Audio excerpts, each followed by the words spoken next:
আগামীতে নির্বাচনে জিতবার জন্য কোন কোন দল চাঁদাবাজির দোকান খুলে বসেছে। যারা বাংলাদেশ গড়বার স্বপ্ন দেখেন, বিলিভ ইট অর নট, বিশ্বাস করেন বা না করেন, স্বৈরাচারের পথ ধরে যদি আপনারাও আপনাদের স্বপ্ন বোনার চেষ্টা করেন, আগের জন্য পালাতে পেরেছে, বিশ্বাস করেন এই যোদ্ধারা আপনাদেরকে বাংলার মাটি থেকে পালাতে দেবেন না।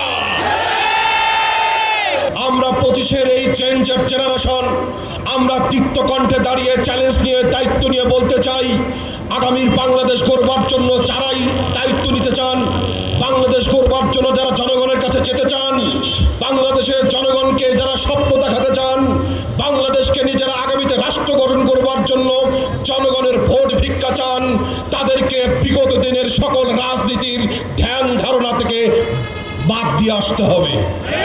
কারণ অতীতকালের রাজনীতি ছিল, অতীতকালের দলাদলি ছিল ক্ষমতা কেন্দ্রিক, বাণিজ্য কেন্দ্রিক।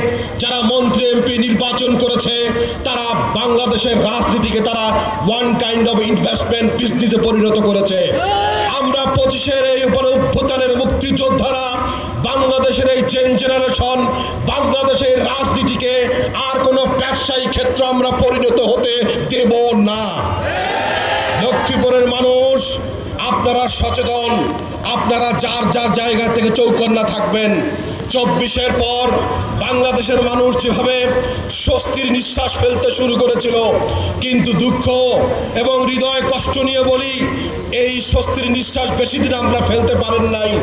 দোকানেদার, পাহারাদার থেকে শুরু করে সিকিউরিটি গার্ড থেকে শুরু করে রিক্সাওয়ালা, ঠেলা মজুর, ট্রান্সপোর্ট গাড়ি, সর্বত্র সব জায়গায় চাঁদাবাজির এক রমরমা বাণিজ্য চলছে। এই চাঁদাবাজির দাপট দেখলে মনে হয় এটা যেন চেইন অফ কমান্ডের ধারাবাহিকতায় চালু হয়েছে, এবং মনে হয় আগামীতে নির্বাচনে জিতবার জন্য কোন কোন দল চাঁদাবাজির দোকান খুলে বসেছে।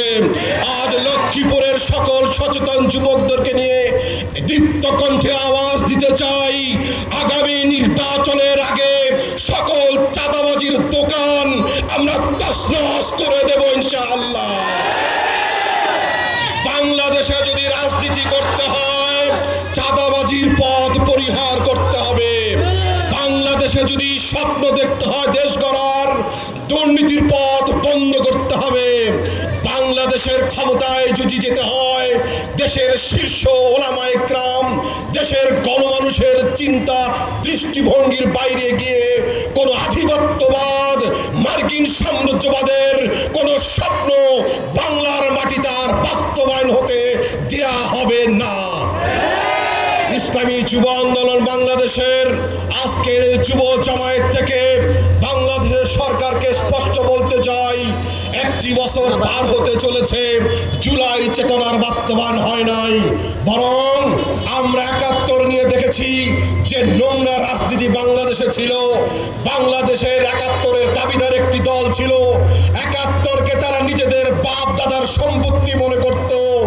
একটা সময়ে তাদের এই পৈশাচিক দানবীয় রূপ বাংলার জনগণ দেখবার কারণে তাদের অত্যাচারে যখন দেশের জনগণ নিষ্পেষিত হচ্ছিল, সারা বাংলাদেশের মানুষ যখন রাজপথে আন্দোলন নেমেছে, তারা বাংলাদেশ থেকে বিতাড়িত হয়েছে। অতএব জুলাই সনদ নিয়ে, জুলাই অভ্যুত্থান নিয়ে কোন একক শক্তি যদি নতুন করে আবির্ভাব হওয়ার দাবিদার হওয়ার চেষ্টা করেন, আপনারাও কিন্তু আপনারা সেই একই পথে যাত্রা শুরু করবেন।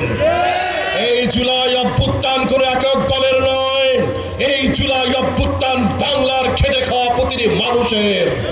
কারণ বাংলাদেশের 18 কোটি জনগণ চেয়েছিল এই স্বৈরাচারী শাসন থেকে আমরা কবে মুক্তি পাব। অবশেষে মহান আল্লাহ আমাদের দিকে দোয়া কবুল করেছেন, মুসলিম মানুষের চোখের পানি কবুল করেছেন। সব শেষে সবকিছু ছাড়িয়ে হাজার হাজার লক্ষ লক্ষ নেতাকর্মীকে চোখের জলে ভাসিয়ে তিনি বাংলাদেশ থেকে পালিয়েছেন। অতএব আগামীতে যারা বাংলাদেশ গড়বার স্বপ্ন দেখেন, বিলিভ ইট অর নট, বিশ্বাস করেন বা না করেন, স্বৈরাচারের পথ ধরে যদি আপনারাও আপনাদের স্বপ্ন বোনার চেষ্টা করেন, আগের জন্য পালাতে পেরেছে, বিশ্বাস করেন এই যোদ্ধারা আপনাদেরকে বাংলার মাটি থেকে পালাতে দেবেন না।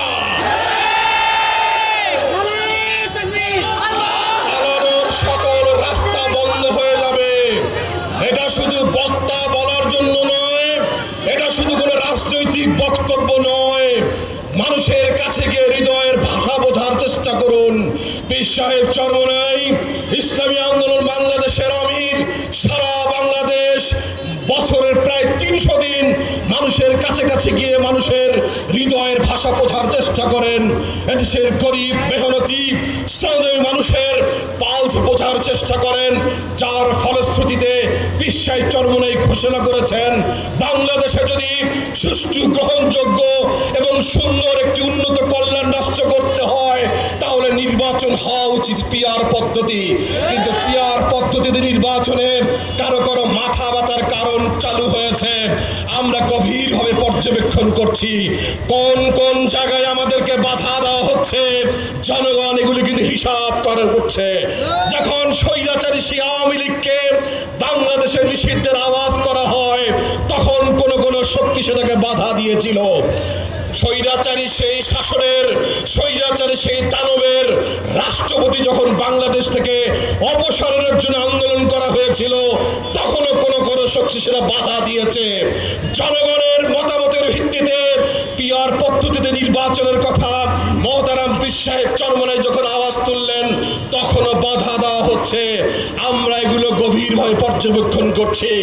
আগামী জাতীয় নির্বাচন সেটা যে পদ্ধতি হোক না কেন, সুস্পষ্ট সুনির্দিষ্ট কথা, বাংলাদেশকে যারা ধারণ করে না, দেশপ্রেম যারা ধারণ করে না, জনগণকে যারা কষ্ট দেয়, জনগণের চাঁদা নিয়ে যারা দল চালায়, আগামী জাতীয় নির্বাচনে তাদের কাঁধ ভাঙার জবাব দেওয়ার জন্য ইসলামী যুব আন্দোলনের বাংলাদেশের টেকনাফ থেকে তেঁতুলিয়া প্রতিটি নেতাকর্মী ইস্পাত কঠিন মজবুত প্রাচীর তৈরি করে তাদেরকে প্রতিহত করবে ইনশাআল্লাহ।